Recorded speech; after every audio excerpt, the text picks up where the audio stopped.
നമസ്കാരം. നമസ്കാരം.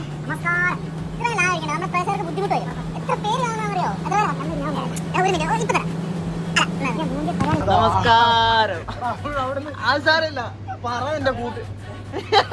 ഇവന് കണ്ട ഗൈസ്, ഇതാ ഇവിടെ നടക്കുന്നത്. നമസ്കാരം. അത് കറക്റ്റ് സാധനമായിരുന്നു. എത്ര പേര് കാണുന്നറിയാമോ? 22 ലൈക്ക്. നമസ്കാരം. നമസ്കാരം. ഇന്ന് എന്റെ കിച്ചുവിന് ഒത്തിരി പറയാനുണ്ടെന്ന് പറഞ്ഞത്. കിച്ചു പറട്ടെ. ഒത്തിരി ഒന്നുമല്ല, സങ്കടം പറയാനുള്ള സങ്കടം. 2-3 വീഡിയോ തന്നെ നല്ല ഊക്കും. 2-3 വീഡിയോ ആയിക്കോട്ടെ, 3 വീഡിയോ. ഈ ഫീൽഡ് എനിക്കാണെങ്കിൽ ശരിക്കും ഞാൻ ശോഭിക്കുമെന്നും ഇവിടെ നിന്ന് ഞാൻ പച്ച പിടിക്കുമെന്നും പറഞ്ഞ് എന്നെ ഇതിലോട്ട് വലിച്ചിട്ടതാണ്. ഒരു വഴിപോക്കനായിരുന്നു ഞാൻ, വഴിപോക്കൻ. വലിച്ചിട്ട് ഇപ്പൊ 4 സൈഡ് ഊക്കാം.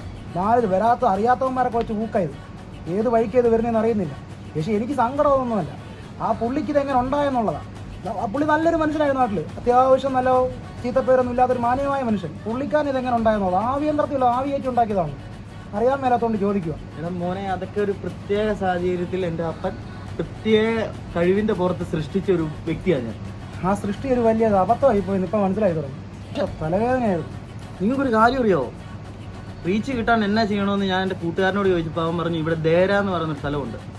അല്ലേ? കറക്റ്റല്ലേ?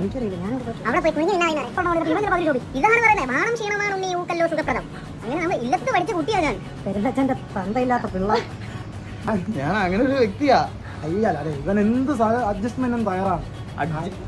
ഈ ജദാഫില് അത്യാവശ്യം അഡ്ജസ്റ്റ് ചെയ്യാൻ പറ്റുന്ന അതാകുമ്പോ നിങ്ങൾക്കും ശോഭിക്കാം. ഞങ്ങൾ പോകുന്നു. Tata, bye bye, see you. ഇത്